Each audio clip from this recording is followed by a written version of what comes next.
ಏಳನೇ ತಾರೀಕಿಗೆ ಲೋಕಸಭೆ ಚುನಾವಣೆ ಇದೆ. ಅತ್ಯಂತ ಮಹತ್ವದ ಚುನಾವಣೆ. ನೇರ ಹಣಾಹಣಿ ಇದೆ. ಒಂದು ಕಡೆ ಕಾಂಗ್ರೆಸ್, ಒಂದು ಕಡೆ ಬಿಜೆಪಿ. ಯಾರಿಗೆ ಓಟ್ ಹಾಕ್ಬೇಕು? ಓಟ್ ಹಾಕ್ಬೇಕಲ್ಲ. ಈಗ 10 ತಿಂಗಳ ಕೆಳಗೆ ಬಿಜೆಪಿ ಸರ್ಕಾರ ಇದೆ. ಏನಾದರೂ ಕೊಡ್ತಾರೆ? ಕಾಂಗ್ರೆಸ್ ಸರ್ಕಾರ ಬಂದಾಗ ನಿಮ್ಮ ಸಲಕ್ಕೆ 5 ಗ್ಯಾರಂಟಿ ಮಾಡಿದೆ. ಒಂದನೇ ಗ್ಯಾರಂಟಿ ಗೃಹಲಕ್ಷ್ಮಿ ಯೋಜನೆ. ಗೃಹಲಕ್ಷ್ಮಿ ಯೋಜನೆ ಅಡಿಯಲ್ಲಿ ಪ್ರತಿಯೊಂದು ಮನೆಯ ಮಹಿಳಾ ಮುಖ್ಯಸ್ಥರಿಗೆ 2,000 ರೂಪಾಯಿ ಕೊಡಬೇಕು ಅಂತ ತೀರ್ಮಾನ ಮಾಡಿದ್ದೇವೆ. ಮತ್ತು 2,000 ರೂಪಾಯಿ ನಿಮ್ಮೆಲ್ಲರಿಗೆ ಸಿಗ್ತಾ ಇದೆ ಇಲ್ಲ? ಯಾರಿಗೆ ಸಿಗ್ಲತ್ತ? 2,000 ರೂಪಾಯಿ ಸಿಗ್ಲತ್ತವ? ಫ್ರೀ ಬಸ್ಸಿನ ಫ್ರೀ ಓಡಾಡ್ಲತ್ತೀರ? ಕರೆಂಟ್ ಫ್ರೀ ಆಗ್ಯದ? ಅನ್ನ ಭಾಗ್ಯದಾಗ ಒಂದೊಂದು ವ್ಯಕ್ತಿಗೆ ನಿಮ್ಮ ಮನ್ಯಾಗ ಒಬ್ಬನಿಗೆ 170 ರೂಪಾಯಿ ಸಿಗ್ತಾ ಇದಾವೆ. ನಿಮ್ಮ ಖಾತೆಯಲ್ಲಿ ಜಮಾ ಆಗ್ತಾ ಇದೆ ಇಲ್ಲ? ಯುವ ನಿಧಿ ಕಾರ್ಯಕ್ರಮದಲ್ಲಿ ನಿರುದ್ಯೋಗ ಭತ್ಯೆ ಅಂತ ಹೇಳಿ ಪದವಿ ಮಾಡಿದ ಯುವಕರಿಗೆ 6 ತಿಂಗಳವರೆಗೆ ಪದವಿ ಆದ್ಮೇಲೆ ಉದ್ಯೋಗ ಸಿಕ್ಕಿಲ್ಲ ಅಂದ್ರೆ 3,000 ರೂಪಾಯಿ ಅವ್ರ ಖಾತೆಯಲ್ಲಿ ಜಮಾ ಮಾಡ್ಲತ್ತಿದ್ದೆವು. ಮತ್ತೆ ಡಿಪ್ಲೊಮಾ ಮಾಡಿದವರಿಗೆ 1,500 ರೂಪಾಯಿ ಜಮಾ ಮಾಡ್ಲತ್ತಿದ್ದೆವು. ಈ ಎಲ್ಲಾ ಕಾರ್ಯಕ್ರಮಗಳಿಗಾಗಿ 55,000 ಕೋಟಿ ಬಜೆಟ್ ನಲ್ಲಿ ಇಕ್ಕಿದ್ದೇವೆ. ಬಿಜೆಪಿ ಏನೋ ಮಾಡಿದ್ದ ಇಂಥದ್ದು? ಮಾಡಿದ್ದೇನ್ರಿ? ಏನು ಮಾಡಿಲ್ಲ. ಜಾಬಿ ಕರ್ರೆ ಮಿಸ್ ಕರ್ರೆ. बीजेपी गरीबों का विरोधी पार्टी है, मालूम है? इसलिए अब फिर लोकसभा का चुनाव है. लोकसभा चुनाव में फिर हम अगर केंद्र में हमारा सरकार आने के बाद 5 नई गारंटी हमने घोषणा किया. क्या किया है? 5 नई गारंटी. गृहलक्ष्मी योजना जो हमने बनाया था, गृहलक्ष्मी महालक्ष्मी हो जाएगा. क्या हो गया? गृहलक्ष्मी ಏನಾಗ್ತದೆ? ಮಹಾಲಕ್ಷ್ಮಿ. ಗೃಹಲಕ್ಷ್ಮಿ ಜೊತೆಲಿ ಮತ್ತೆ ಮಹಾಲಕ್ಷ್ಮಿ. ಆ ಮಹಾಲಕ್ಷ್ಮಿ ಯೋಜನೆ ಅಡಿಯಲ್ಲಿ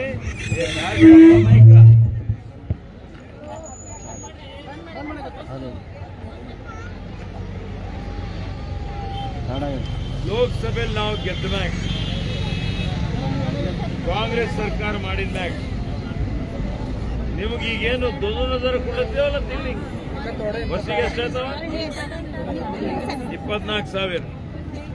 ನಾವು ಮತ್ತೆ ತಿಂಗಳಿಗೆ 8,500, ವರ್ಷಿಗೆ 1,00,000 ರೂಪಾಯಿ ಕೊಡಬೇಕು ಅಂತ ತೀರ್ಮಾನ ಮಾಡಿದ್ವಿ. 1,00,000 ಬೇಕಿಲ್ಲಮ್ಮ? 1,00,000 ರೂಪಾಯಿ ಬೇಕಾ ಎಲ್ಲರಿಗೆ? ಬೇಕಂದ್ರೆ ಯಾರಿಗೆ ಓಟ್ ಹಾಕ್ಬೇಕು? ಕಾಂಗ್ರೆಸ್ಗೆ ಓಟ್ ಹಾಕ್ಬೇಕಲ್ಲ.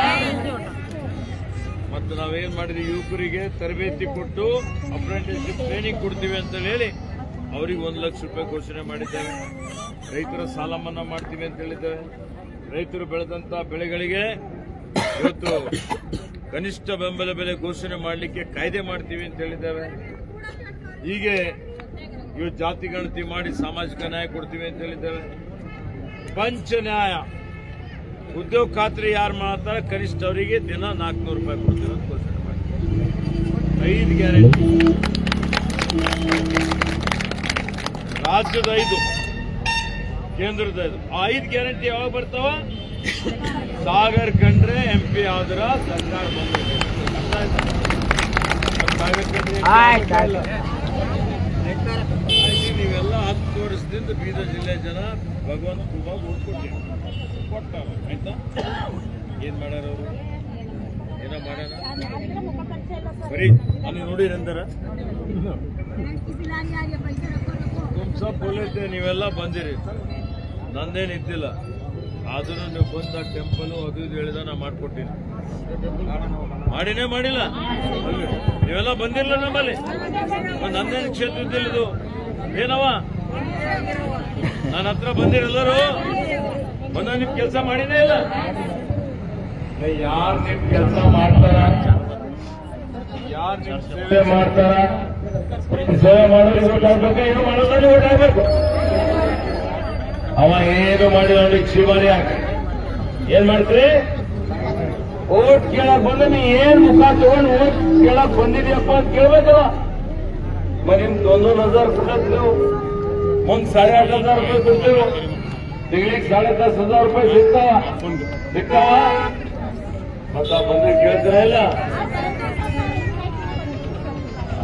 ಊರೇ ಬಿಡ್ತಾರ ಆಯ್ತಾ. ಇವೆಲ್ಲ ಕೆಲಸ ಮಾಡಿದೆವು, ಮುಂದೂ ಮಾಡ್ತೇವು. ಅದಕ್ಕೆ ನಿಮ್ದೆಲ್ಲ ಉದ್ಧಾರ ಬರೀ ಕಾಂಗ್ರೆಸ್ ಪಾರ್ಟಿ ಮಾಡ್ಸಕ್ಕಾಗ್ತದೆ. ಇವತ್ತು ರೇಮ್ಕರ್ ಮಂತ್ರಿ ಮಾಡಿದ್ದೆವು, ನಾನು ಮಂತ್ರಿ ಮಾಡ್ಯಾರ, 2 ಮಂತ್ರಿ ಇದ್ದೆವು. ಹಿಂದೆ ನಾ ಒಬ್ಬನೇ ಇದ್ದ 5 ವರ್ಷ ಕೆಳಗೆ ಅಲ್ಲ, ಈಗ ಡಬಲ್ ಆಗಿದ್ದೆವು.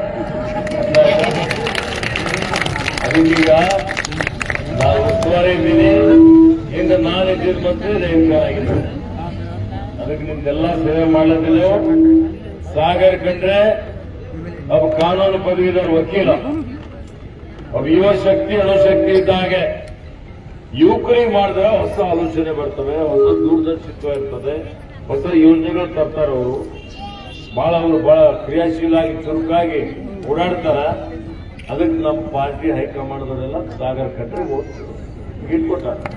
ಆಯ್ತಾ, ಈಗ ಬರುವ 7ನೇ ತಾರೀಕಿಗೆ ನೀವೆಲ್ಲ ನಿಮ್ಮ ಅಮೂಲ್ಯವಾದಂತ ಮತ ಬರೀ ನೀವರ ಓಟ್ ಹಾಕ್ತೀರಿ.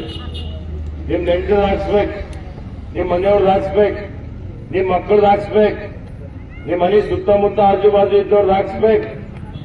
ಊರೂರಿಗೆ ಮನೆ ಮನೆಗೆ ಹೋಗಿ ಪ್ರಚಾರ ಮಾಡ್ಬೇಕು.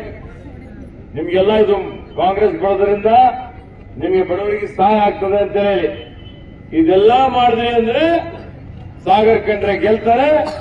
ನಿಮ್ಗೆ ಇನ್ನೂ ಹೆಚ್ಚಿನ ಸೌಲಭ್ಯ, ಹೆಚ್ಚಿನ ಒಂದು ಅಧಿಕಾರ ಸಿಗ್ತದೆ. ಕರೆಕ್ಟಾ? ಇಷ್ಟು ಮಾಡ್ತೀರಿ. ಕಾಂಗ್ರೆಸ್ ಸರ್ಕಾರ, ನಮ್ಮ ಸರ್ಕಾರ ಇನ್ನ 4 ವರ್ಷ ನಾವೇ ಇದ್ದೀವಿ. ನಮ್ದೇ ಸರ್ಕಾರ ಇದೆ. ಏನ್ ಮಾಡಿದ್ರು ನಾವೇ ಮಾಡಬೇಕಾಗ್ತದೆ. ನಿಮ್ ಮಂದಿರ ಇರ್ಬೋದು, ರಸ್ತೆ, ಚರಂಡಿ, ಕುಡಿಯ ನೀರು, ಬೀದಿ ದೀಪ, ಉದ್ಯಾನವನ, ನಿಮ್ ಮಾಸಾಸನ, ನಿಮ್ ಮನೆ ಕೊಡುವಂಥದ್ದು ಏನ್ ಕೆಲಸ ಇದ್ರು ರಾತ್ರಿ 12 ಗಂಟೆಗೆ ನಮ್ ದರ್ವಾಜ ನಿಮ್ ತಲೆ ಖುಲ್ಲಾ ಇದೆ. ನೀವು ಯಾವಾಗ ಬಂದು ನಿಮ್ ಸಮಸ್ಯೆ ಬಗೆಹರಿಸುತ್ತೆ. ಅರ್ಥಾಯ್ತ? ಇಷ್ಟು ಮಾಡ್ತೀರಿ ಅಂತೇಳಿ ವಿಶ್ವಾಸ ಮಾಡಿ ನಿಮ್ಮೆಲ್ಲರ ಸಹಕಾರ, ಆಶೀರ್ವಾದ ಸಾಗರ್ ಕಂಡ್ರೆ ಅವ್ರ ಇರಲಿ. ಅವರ ಕ್ರಮ ಸಂಖ್ಯೆ 3 ಇದೆ. ಏನು? 3ನೇ ನಂಬರ್. 3 ನಂಬರ್ ಮೇಗಿದೆ. ಚಿಹ್ನೆ ಯಾವ್ದಿದೆ? ಕೈ ಎತ್ತರಿ, ಕೈ ಕೈ ಕೈ ಕೈ ಅಲ್ಲ. ಚಿಹ್ನೆ ಯಾವ್ದಿದೆ? ಹಾತ್ ಹೈ, ಬರಾಬರ್ ಬರಾಬರ್. ಯಾವುದು? ಅರೆ ಹೀಗೆ ನಮ್ಮ ಬೆಂಗಳೂರೆಲ್ಲ ನಾಯಕರುಗಳು ಬಂದಾರೆ, ದೊಡ್ಡ ದೊಡ್ಡ ನಾಯಕರು, ಅಧ್ಯಕ್ಷರುಗಳಿದ್ದಾರೆ. ಅರ್ಥ ಆಯ್ತಾ? ನನಗೆ ಮತ್ತೊಂದು ಕಾರ್ಯಕ್ರಮಕ್ಕೆ ಹೋಗೋದಿದೆ. ರೇಮ್ಕರ್ ಮಾತಾಡಿ ಮುಂದುವರಿಸ್ತಾರೆ. ಆಕೆ ಜಾಯಿಗೆ ಬಗಳಿಗೆ ಬದಾನೆ. ಒಳ್ಳೆ ಒಳ್ಳೆ MLA ಸಿಕ್ಕರೆ ಅದಕ್ಕೆ ಮಾಡಿದ್ರು. ರೇಮ್ಕರ್ MLA ಮಾಡಿ ಅವ್ರು ಬಂದಿದ್ದು ಯಾರಿಗೋ ಮಿನಿಸ್ಟರ್ ಮಾಡ, ನನಗೆ ಮಿನಿಸ್ಟರ್ ಮಾಡಿ ಅಂತ ಬಂದಿದ್ರು. ಅವ್ರದ್ದೆಲ್ಲ ಖುಲಾಸು, ಅವ್ರಿಗೆ ಮಂತ್ರಿ ಅವರು. ಅದಕ್ಕೆ 7ನೇ ತಾರೀಕಿಗೆ ಮುಂಜಾನೆ 7 ಗಂಟೆಗೆ ಚಾಲು ಆಯ್ತದ ಮತದಾನ. ಫ್ರೆಶ್ ಆಗಿ 7 ಗಂಟೆಗೆ ಲೈನಲ್ಲಿ ನಿಂತು ಬೇರೆಯವರಿಗೆಲ್ಲ ಕರ್ಕೊಂಡು ಬಂದು 11 ಗಂಟೆ ಒಳಗೆ ಎಲ್ಲ ಹಿರಿಯರ್ದೆಲ್ಲ ವೋಟಿಂಗ್ ಮಾಡಿಸ್ಬೇಕು. ನೀವು ಮತದಾನ ಹಾಕ್ಬೇಕು. ಬಿಸಿಲು ಬಹಳ ಇದೆ. ಅದಕ್ಕೆ ಈಗ ಹನುಮಂತನ ಕ್ಷೇತ್ರದ ಹನುಮಂತನ 24 ಗಂಟೆ ನಮ್ಮ ಸೇವೆದಾಗಾರ ಅವರು. ನಾವೆಲ್ಲಿ ಹೋದೇವಲ್ಲ ಹನುಮಂತ ವಿನೋದಪ್ಪ ಬಿಡೋದೇ ಇಲ್ಲ ಎಲ್ಲಾ ಕಡೆ. ಈಗ ಅದಕ್ಕೆ ಅವ್ರಿಗೆ ಏನ್ ಬೇಕು ಡೆವಲಪ್ಮೆಂಟ್, ಅವ್ರಿಗೆ ಎಷ್ಟು ದುಡ್ಡು ಬೇಕು ಅಷ್ಟು ದುಡ್ಡು ಕೊಡ್ತೇವೆ ನಾವು. ಹೆಚ್ಚು ಮಾಡೋದು ಕಾಂಗ್ರೆಸ್ ಕೂಟ ಹಾಕ್ರಿ. ಇವತ್ತು ಕಾಂಗ್ರೆಸ್ಗೆ ಮತ ನಿಮ್ಮೆಲ್ಲರ ಹಿತ. ಅರ್ಥ ಆಯ್ತಾ? ಇಷ್ಟು ಹೇಳಿ ನನ್ನ ಮಾತು ಮುಗಿಸ್ತೇನೆ. ಜೈ ಹಿಂದ್, ಜೈ ಕರ್ನಾಟಕ. ಕಾಂಗ್ರೆಸ್ ಪಾರ್ಟಿಗೆ, ಕಾಂಗ್ರೆಸ್ ಪಕ್ಷಕ್ಕೆ, ಕಾಂಗ್ರೆಸ್ ಪಕ್ಷಕ್ಕೆ.